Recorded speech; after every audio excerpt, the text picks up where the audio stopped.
Heidi-ho, all you guys. So, let's talk Posh books and Luxe books. So, some of you have been having problems doing the Posh books and the Luxe books because when it comes time to cut, you slice off your FOE. So, if one person is having a problem and they tell me about it, there's probably like 10 that are having problems and aren't going to tell me about it. So, and Kel, hey Kel, was one of the people that was like, ugh, I keep cutting through my metal ruler, I keep cutting through this, I keep da-da-da-da-da-da-da-da. Is there a better way? So I spent a couple of minutes thinking about it, laying it out, and I came up with a different way to do it. That was ribbon and a rivet and a snap. And I told Kel about it. I texted her and I could tell just from her text that she was underwhelmed. She was like, oh, okay. So I'm like, okay, fine. You're going to be that way. Let's go ahead and amp it up. So I did. So now, if you don't want to do the FOE, and even if you want to leave off the ruby ribbon, you can do that too. So all of the Posh books and Luxe books will still come with the FOE and the ruby ribbon attachments. If this part of it bothers you or you can't seem to get it right, skip the step. Don't put in the FOE, and you can even skip the ruby ribbon. Run your Posh book without any attachments at all. Then make sure you download the freebie that's going to say alternate Posh Luxe attachment. And there'll be two of them in there. There'll be a large and a small. We're going to step through. This is the tester that I punched up and did a whole bunch of things to. There's going to be two of them. One of them is a small attachment for thin, normal-sized pins. And it's going to work like this. And you'll put it here. But again, I didn't want to run 800 Posh books to do my testing. And then the other one is a large for people who use fat pins. You get to choose, okay? So let's run through this, and I've got a Posh book all set up. So we're going to do it from the Posh book done to attaching the new attachments. So go ahead, and what you will need to do the new alternate attachment after you've run your entire Posh book, you'll hoop up medium weight cutaway, and you'll run color stop 1. So we will be back after color stop 1. This one I am doing the large attachment. So we'll be back after color stop 1.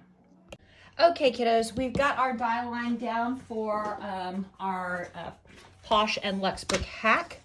You are going to need just an itty little bitty piece of vinyl for the front of this. And then for the back, for the front, you're going to want to put a little tape just to hold it in place. For the back, I highly recommend using something thinner and no fray, because these do have to, they have to be no fray because they're going to have raw edges, but they have to be thinner so that they're not too bulky and they fold correctly. So I'm using Olifun. Yes. Or I guess you could use the vinyl canvas. You just want something thin to back it, like so.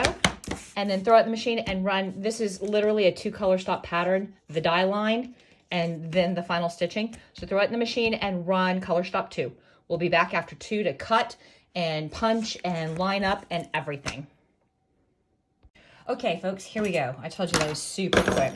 I am going to trim off my jumps and my tails. Come here. And yeah, this makes the Posh and Luxe books a 2 hoop pattern. But if you've been really struggling with that FOE and cutting, this makes life a lot easier, I think. Also, it doesn't look unprofessional or unfinished or thrown together. The rivets and the little marine vinyl leatherette holder. Kind of gives it a slightly steampunk look, I think. That might be me. What do I know? I don't know.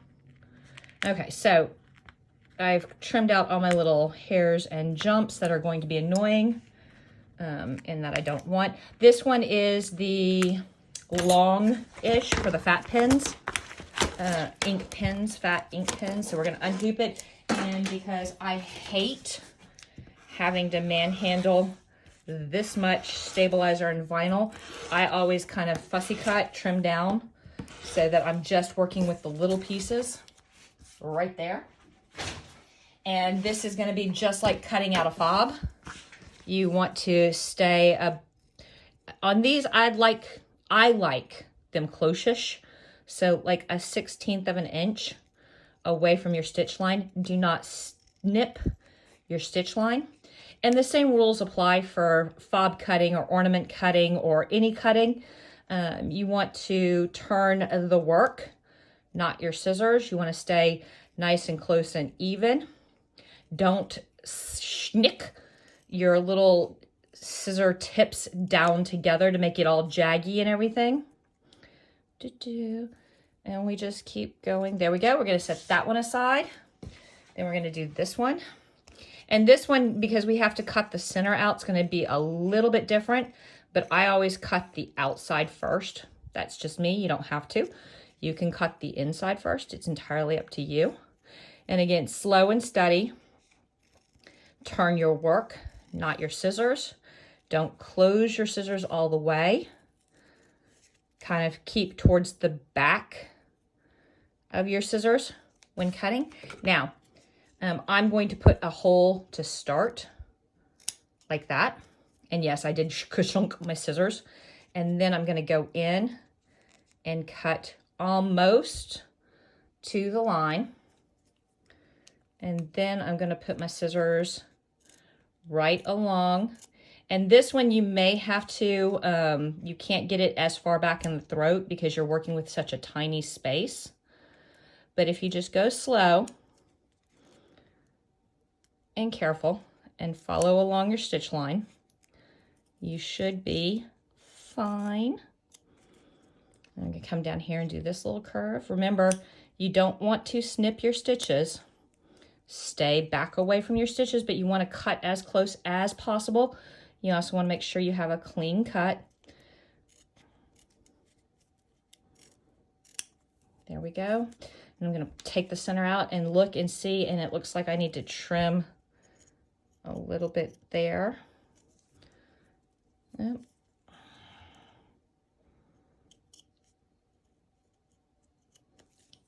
There we go. Okay. Oops, I snipped my stitches. Oh well, thank God it's just a demo. All right, now we're gonna take our hole punchy punch. And there are die lines already in both of these pieces. So just punch a hole straight through the center of that. Okay.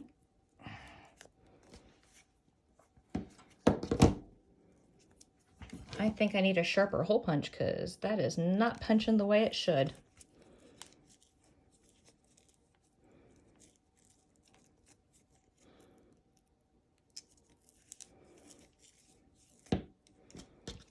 Punch through the center of this one.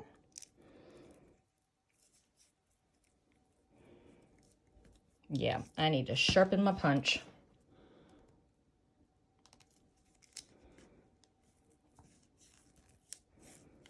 Okay, so that's a good hole. That's a good hole. That left a hole there. That's a decent hole. And that's, oh, there. Okay, now where do we put these? This is the most important part, guys. The first thing you want to do is you want to find where the center on, okay, so here's your Posh book, and here's what it looks like open. So we want to find the center, and you need to do it just barely on the inside of the stitch line. If you move too far back here, then the book doesn't have enough room.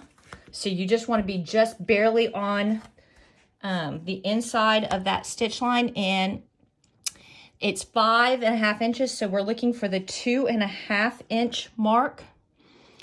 So we're gonna put 2.5, we're gonna put a little ink mark right there. That's 2.5 inches. That's about where we're gonna put our hole.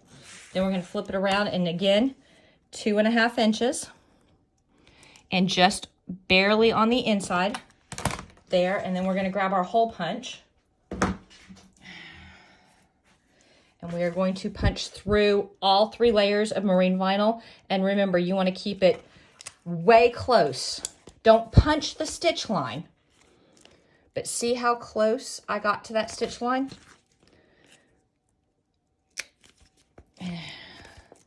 See how close I got to that stitch line? Now we are going to, this one, it's hard to tell what's the front and what's the back, and it really doesn't matter because it's completely blank, but we are going to say that this is the front.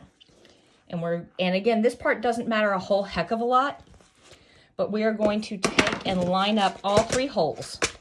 The 2 holes in our new add-on piece, and the 1 hole in our Posh book. You're going to go through this first with the rivet, then through the book, and then on the back side you're going to flip this around and go through the hole again. Then you're going to take the back cap, and when you put it on, you should hear a faint click.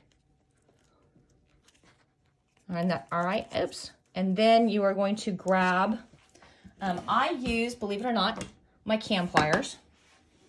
And I use a couple of pieces of felt just to protect the brass heads. And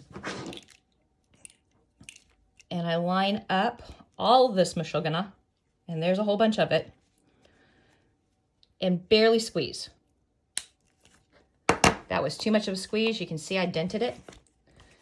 That was too much of a squeeze, but it's now locked in. So next time, less squeeze. And there is a next time because we have to do the exact same thing. There we go. On the back. So we're going to take the back piece, grab our little rivet, going to pass it through one part of the alternate closure, pass it through the Posh book. Oh, I didn't take that hole out. There we go. Then pass the other loop as so. Also, there we go. And we're going to grab here, and we're going to snap it in. There we go. We're going to cover both sides with some felty felt. And then we're going to line up our pliers. Come here.